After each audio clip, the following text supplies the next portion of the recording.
Prepare to initiate release sequencer. On my mark. 5. We're on express elevator to hell. Going down. 2. 1. Mark.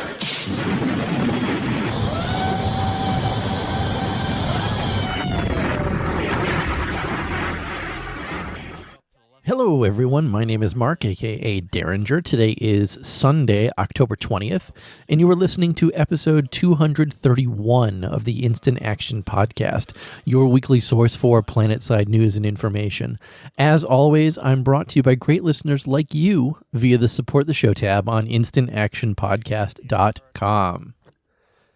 So after last week's sad show, I can honestly say that I have played 0 Planetside 2.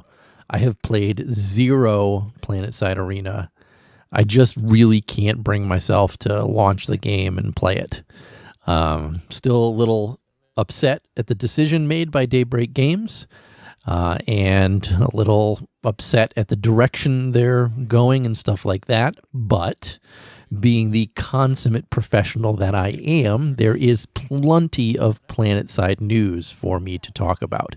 So what's in store for this week's show? Well, first this week, I have the long-awaited producer's letter from Andy Seitz that will explain the current direction of both Planetside 2 and Planetside Arena, and also explain a little bit what happened with the recent round of layoffs. After that, it's Halloween time with the latest PC game update. Yeah, you heard me right, PC. It didn't come out to PS4 yet. Game update, which brought the return of Nanite of the Living Dead, this time number 6. To Planetside 2, and then I'm going to go over the 4th early access update for Planetside Arena and finish up with some listener email. So strap in as we hot drop into another episode of the Instant Action Podcast.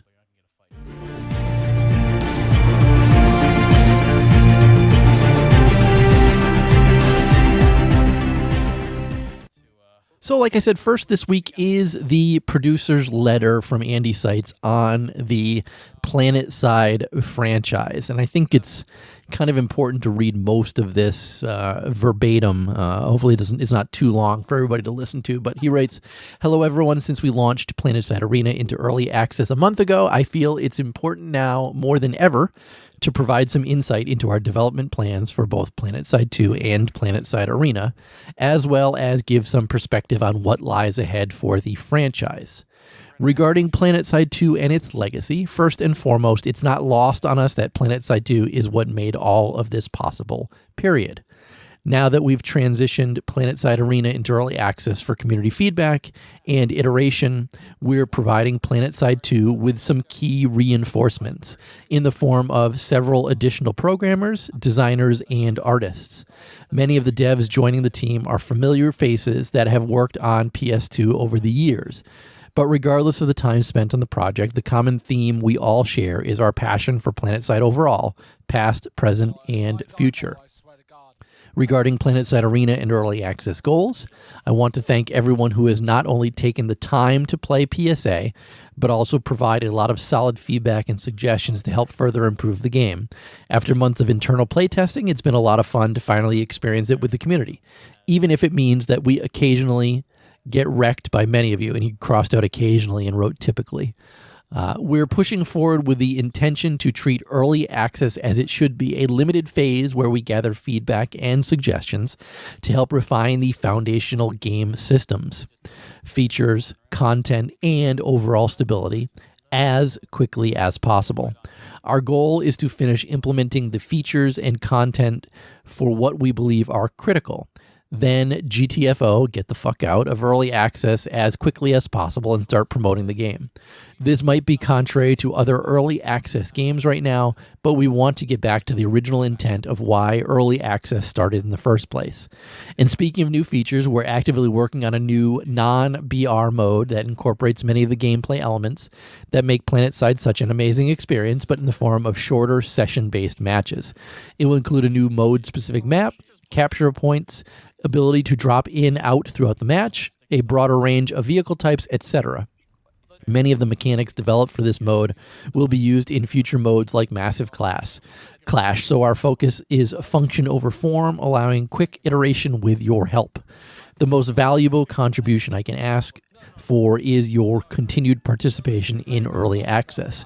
More importantly, your continued feedback on the improvements we made thus far, as well as the numerous improvements we plan to incorporate in the coming weeks and months as we work toward exiting early access and our full launch next year. In regards to the greater Planetside universe, the final area I'd like to address is where we're going from here and what's on the horizon for the Planetside franchise overall. We're coming up on the 7th anniversary for Planetside 2, and in early 2020, the Planetside franchise will celebrate its 17th since the original release back in 2003. Over those 16 plus years, we have amassed millions of passionate fans. So when we think about what the Planetside 3 experience needs to be, we know that there are incredibly high expectations from all of you. Planetside Arena is intended to be the stepping stone to Planetside 3, which we envision expanding from the current battlefields of Araxis to full-fledged galactic war with empires exploring, colonizing, and conquering one another within an expansive galaxy. We envision Planetside Arena as a way to allow us to link present-day Planetside 2 and Planetside 3 storylines, as well as providing an opportunity to try out new features, styles of play, etc.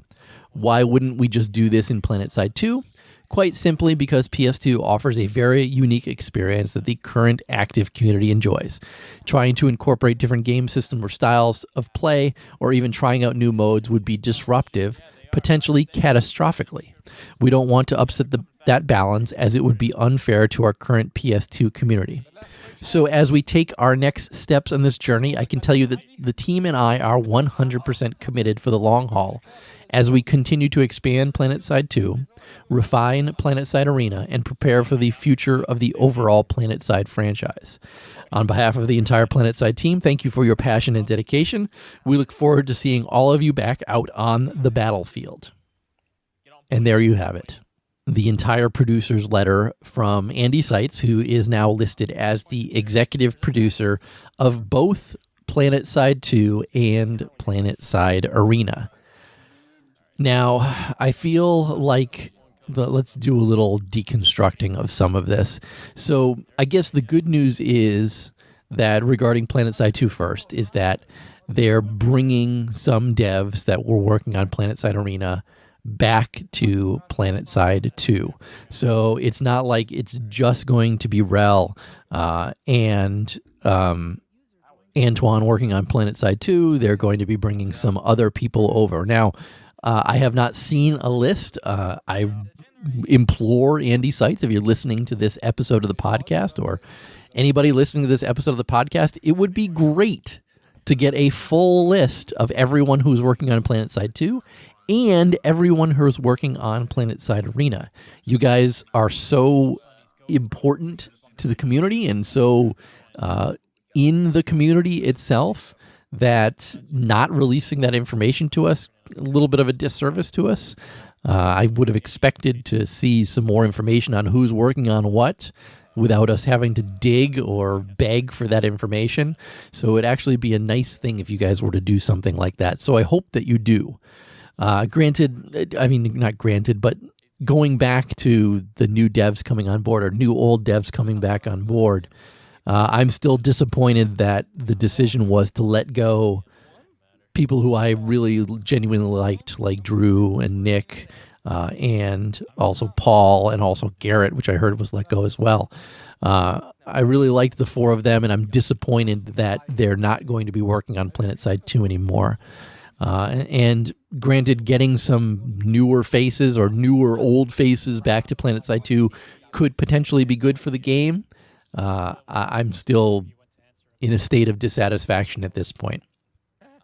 Moving along to Planetside Arena, it's interesting that he says that this is not your normal early access where other games kind of keep something in early access for a long amount of time. They want to start pushing things out of early access as soon as possible. I I'm curious what this new non-battle royale mode. I mean, obviously, it's just going to be, or it sounds like it's going to be something very similar to, a Battlefield type game or a Call of Duty type game where you drop in and play smaller groups of people in a Planetside-esque environment. Maybe that's cool for people who enjoy that type of game, but in my mind, Planetside is that huge, never-ending war that is Planetside. So, fine that you're going to develop something like that for Planetside Arena. It's just not my Planetside. Does that mean I won't play it? No, not necessarily. I'll certainly check it out. Like I've checked out Planetside Arena and stuff like that because I'm a fan of Planetside, not just Planetside 2 in general. Now, the third part of this, which I found to be the most, interesting, I guess, is all this talk about Planetside 3. And, I mean, I saw a Reddit post today saying that other places are incorrectly saying that they're the devs are saying Planetside 3 is coming. I'm reading into this just like them. They're saying Planetside 3 over and over again in this. And while I don't think Planetside 3 is something that we're going to see, today or tomorrow or anything like that, but clearly they're talking about creating Planetside 3 already. And there is, I imagine there's something on a whiteboard somewhere, what they think will be the route to get them to Planetside 3. Now, will Planetside 3 be something that Daybreak Games even owns anymore? I mean, a number of people had mentioned that. Don't forget, there was, a number of months ago, Rogue Planet Games was something that was, trademarked by Daybreak Games. And a lot of people speculate that that's a way for them to put this into its own company and then sell it off to somebody else. That may be what they're going to do for Planetside 3. I don't know. Only folks working at Daybreak Games actually know what's going to be going on. But certainly my mind definitely thought that way, and I know a bunch of other people have as well. So 3 main points on this, obviously, our Planetside 2 info, our Planetside Arena info, and Planetside 3 info, which I was very surprised to see Planetside 3 mentioned at all in this, because with how I feel Planetside Arena is kind of a bust out the gate, to even be talking about the next game when you potentially have a failing game which isn't even released yet, kind of feels like you're putting the cart before the horse. But obviously we're still going to allow them time to create the game that is Planetside Arena. But with that, let's move off from the producer's letter itself, because we have both a Planetside 2 game update and a Planetside Arena update to talk about next.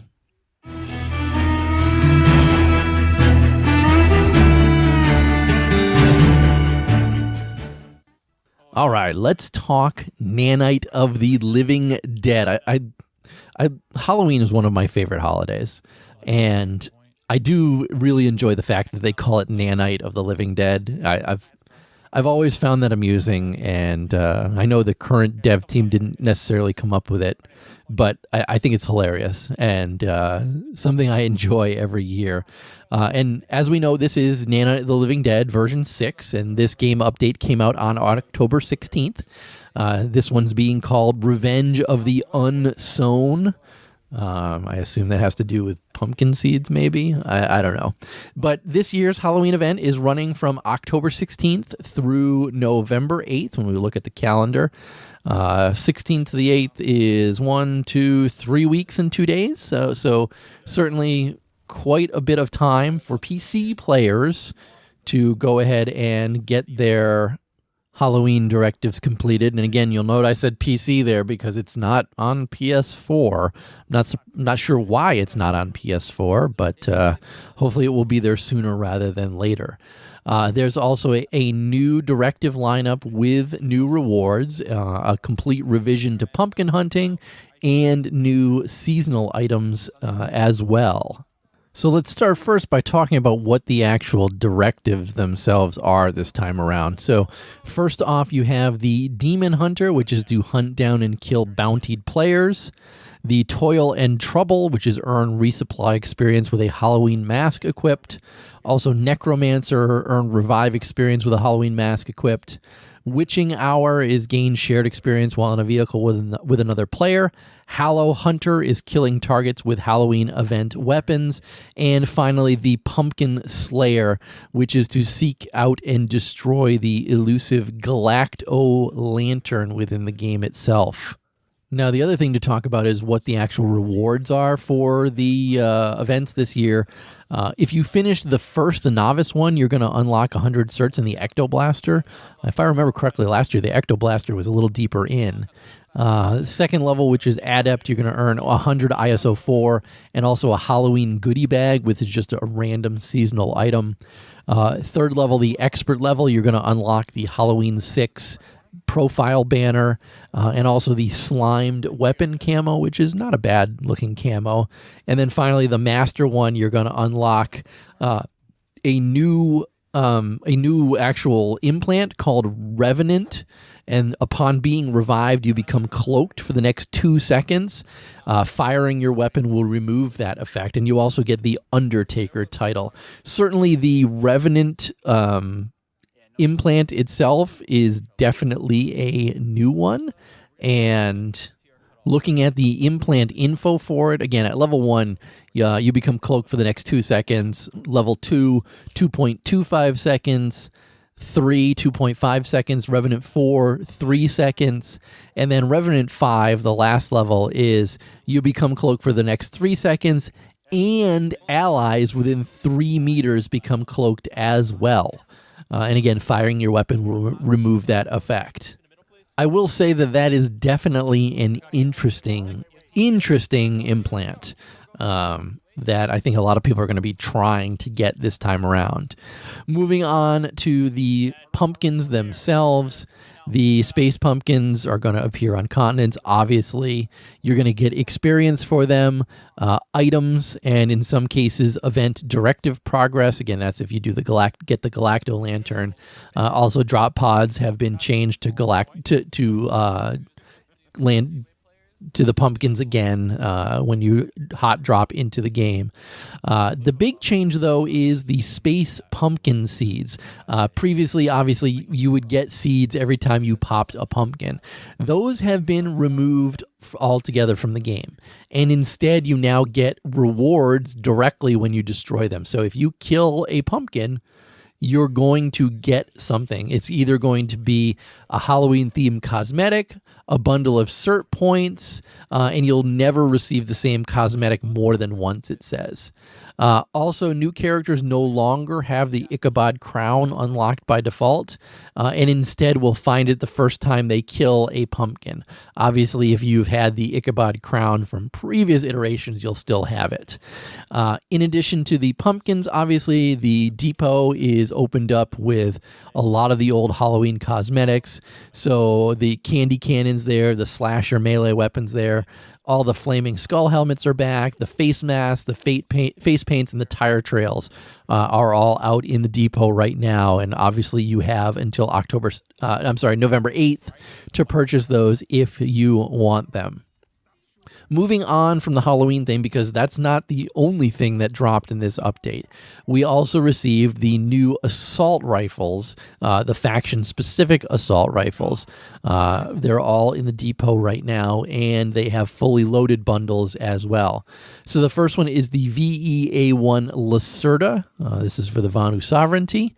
And the comment on this one is that it's a assault rifle that sinks an accurate 3-round burst to a moderate refire rate and creates a melodic barrage of plasma, perfect for mid-range engagements. The Terran Republic get the MGA-1 Arbalest, which is designed as an alternative to the popular Saber 13 assault rifle.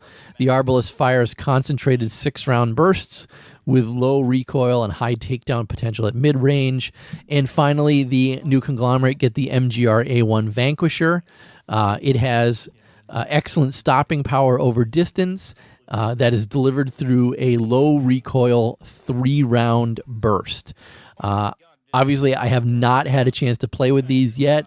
The Arbalest one sounds decent to me.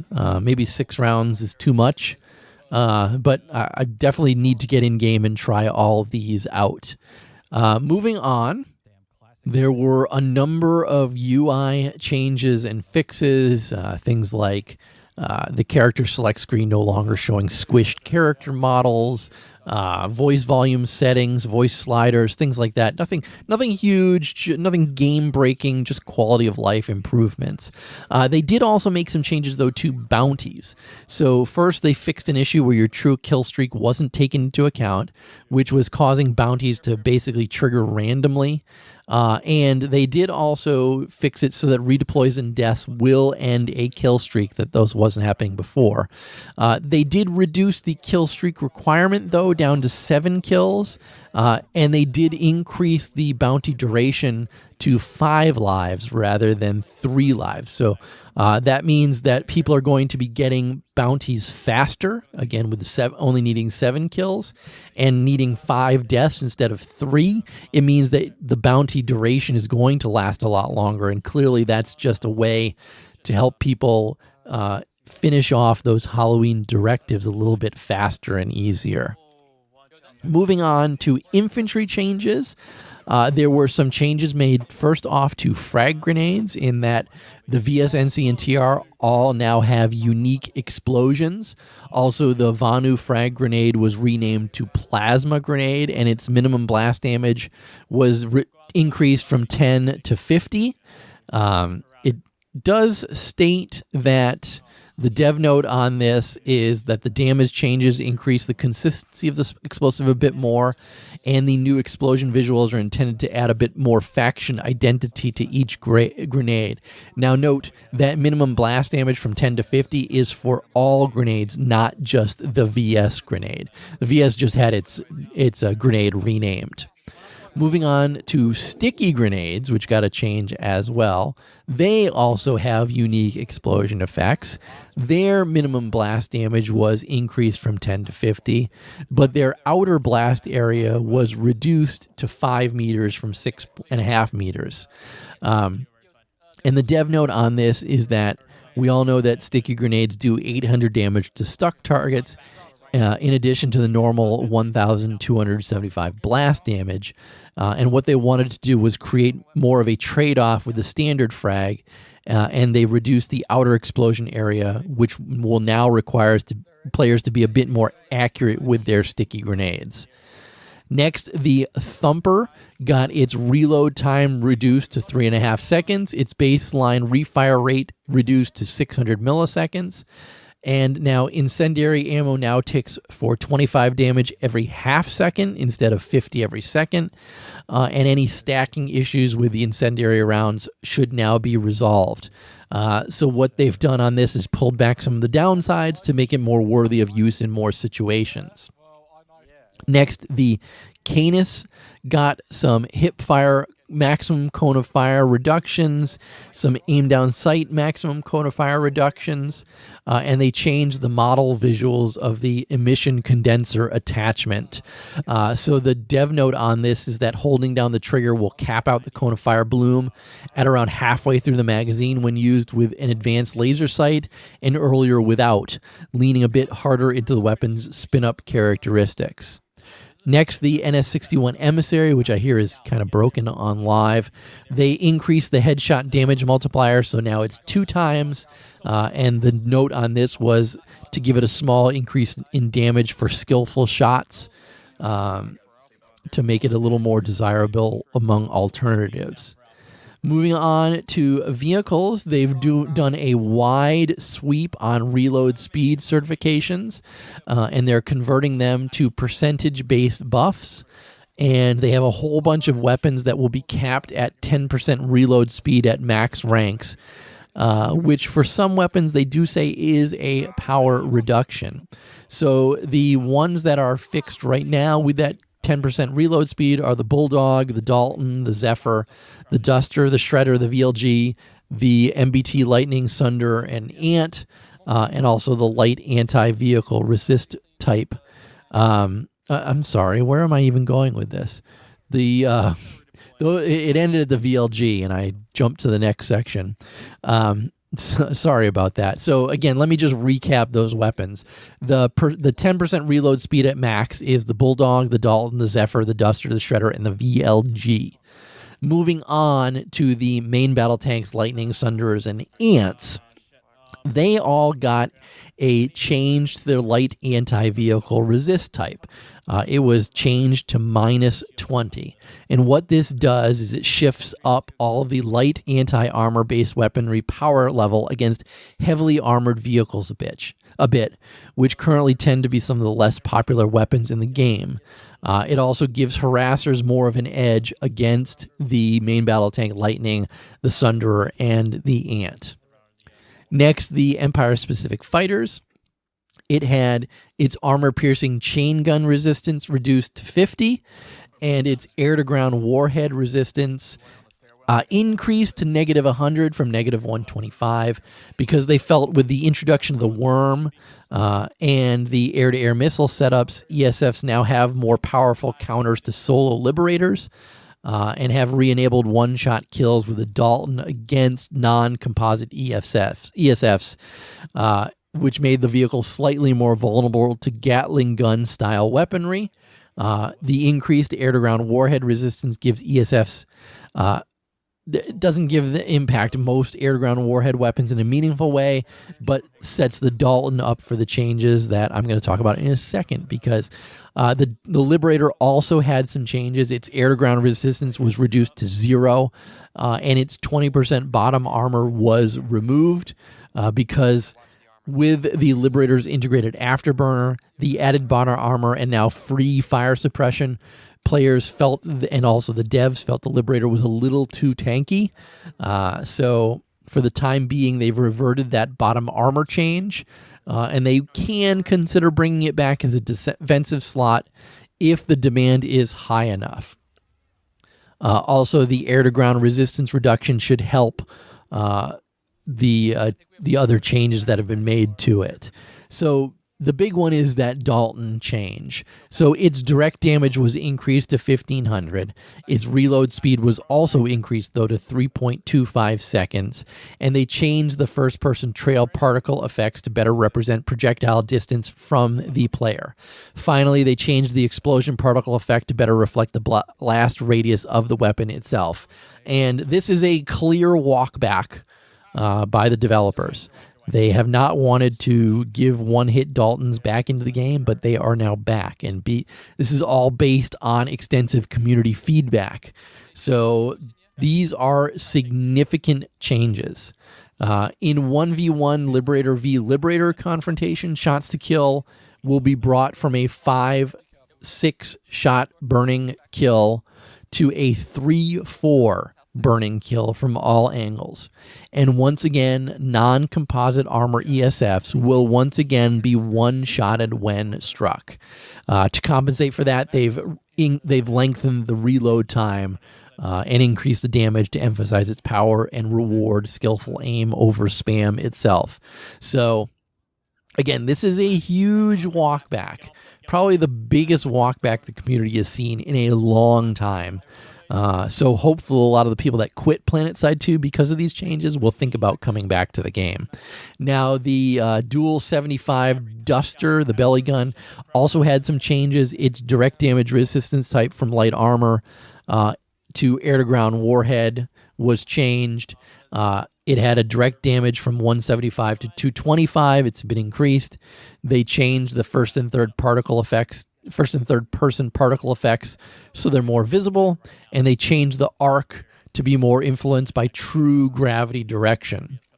And this change, they feel, is a direct hit damage buff against armored ground targets to increase the versatility of the weapon itself. Next, the VLG, which is the Valkyrie nose gun. Its reload speed was increased to 2.2 seconds, and the reload speed certification line went from 0.75 seconds reduction at max to a 10% reduction at max rank, which I mentioned above.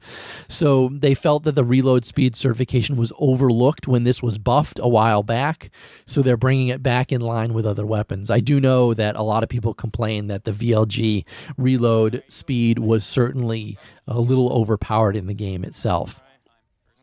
Next, talking about the Bulldog and the Fury. These are on Sunderers and Ants. They made the camera changes to let them aim down further.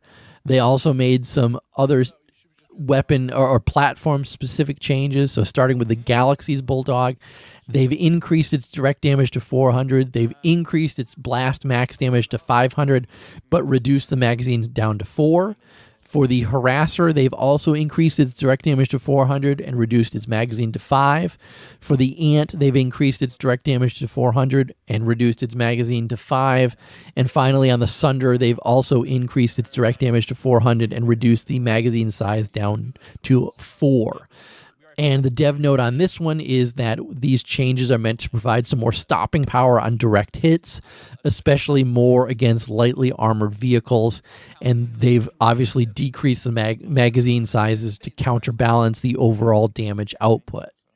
Finally, the M4F Pillager. This is the TR flash weapon, the fire, flamethrower. It no longer deals damage over time to non-infantry, but will still deal direct damage to vehicles. The burn over time effect now deals 50 damage every 0.5 seconds instead of 100 every 1 second. They changed the visuals for burning players, and they increased its ammo capacity to 300. So they felt that this weapon gets a bit stronger with the light anti-armor resistance changes to heavily armored vehicles, but the main issue they're addressing is the limited ammo capacity, and they've noted the performance hit caused by firing the weapon are looking to address that as soon as they can. And I definitely agree with the change to not burning vehicles anymore. I mean, it didn't really make sense to burn vehicles. It makes a lot of sense to burn people, but not necessarily vehicles, at least in my mind. And then finally, a whole bunch of other miscellaneous changes, fixes, and additions. Nothing huge, so I'm not going to really dig too deep into them because this week's show is going pretty long already. But I do also want to mention that there were a bunch of Nanite System operatives helmets brought into the game itself, a bunch by Fuzzbucket, a bunch by Binary Coder, and one by NS6. Actually, NS6 is a after-fire helmet for the Terran Republic infantry classes. So if you were waiting for Nanite Systems helmets, there's a whole bunch out there right now. And then I guess finally, there are a few known issues that they're working on. First, the generators at tech plants are not bringing down the vehicle gates, so make sure you're using gate shield diffuser sunderers. They've had some issues with decals not working, and there is a known crash when logging out of the client that they're actually working on fixing. Rel also had a little note at the end, which talked about how the Halloween directive got off to a false start, and that was based on some old data that didn't get purged. But that's really all there is to it. He also said they've done a fairly sizable pass on vehicle weapons based on community feedback, and they definitely want to hear more feedback regarding them on live. He did say that Sanctuary is still on the way and may be able to make it in for the anniversary, which is only about a month away. But a lot of that is contingent on getting the mandate system finished and implemented as well. He said mandates can go live without Sanctuary, but not the other way around, as a lot of what Sanctuary is a hub for players to come back to, and mandates facilitate a lot of that cycle. So it's interesting to see that Sanctuary and mandates are still on the table, even with the massive layoffs that just happened over there. But again, that's our entire Planetside 2 game update in a nutshell. Hopefully, I'm able to talk about the PS4 side of it on next week's show. But with that, let's move on to our third and final topic this week, some Planetside Arena news.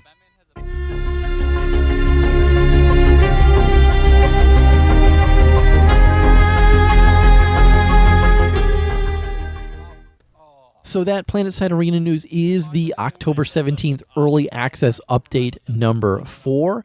Not a lot of stuff in this one, so let's roll through it pretty quickly. First off, they made some improvements to client stability, including fixes for several of the top crashes that people were experiencing. They also made some matchmaking improvements to handle certain population thresholds better. They added some credit rewards and nanite accrual for several in-game actions. Those include driver kill assists, where they've awarded 5 credits and 150 nanites. That's awarded to the vehicle's driver when a gunner gets a kill. They also added the multi-kill, which awards 5 credits and 250 nanites. That's awarded for getting 2 or more kills within a second of each other. They included the Revenge one, which awards 5 credits and 250 nanites. That's awarded for killing a player who killed you earlier in the match. They've added the Kill Streak, which awards 2 credits and 100 nanites, and that's awarded for each kill in a match beyond the third. It does get reset if you get killed.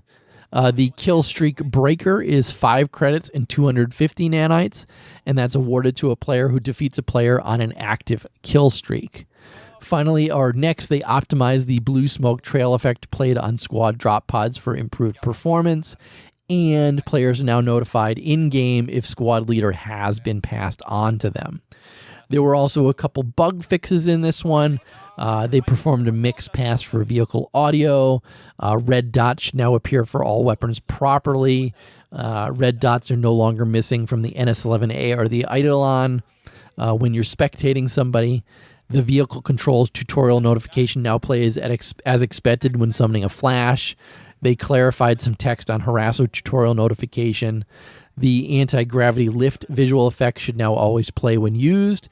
They fixed the particles now showing up through holograms in the Bastion, and they lowered size of muzzle flashes for other players when viewed through a scope.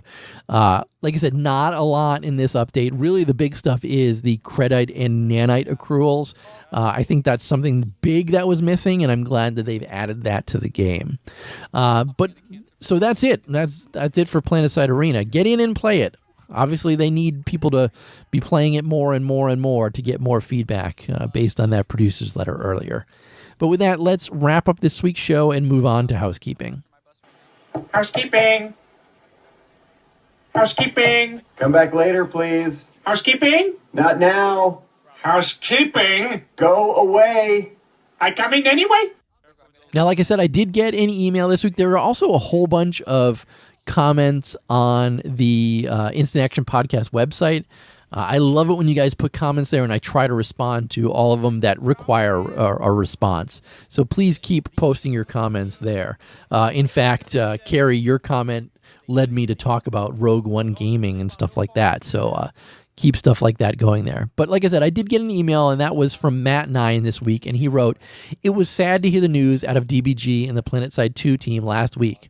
I'm sure there is more to come in adjustments to the planned content schedule and future developments of the game. Hopefully the next 6 to 9 months can maintain similar populations on the game servers and a steady rollout of content that was already planned. Most of all, I hope those that were let go can find good places to land in a timely manner. In lighter news, looking at the Halloween event this year, I do like what they changed with rewards and galactic pumpkins with this event. Counting seeds over the last few years was both sluggish and a bit too much like gardening for my tastes. Glad to see direct rewards. Let the pumpkin popping begin. Thanks for continuing to keep all the Araxians up to date on the game. I'll listen for as long as you record about the game. And thanks to the devs that have put so much into the game over the years, both those that the game has recently lost and those that are still remain. Thanks, Derringer, Matt9. So yeah, I have to agree with your points there.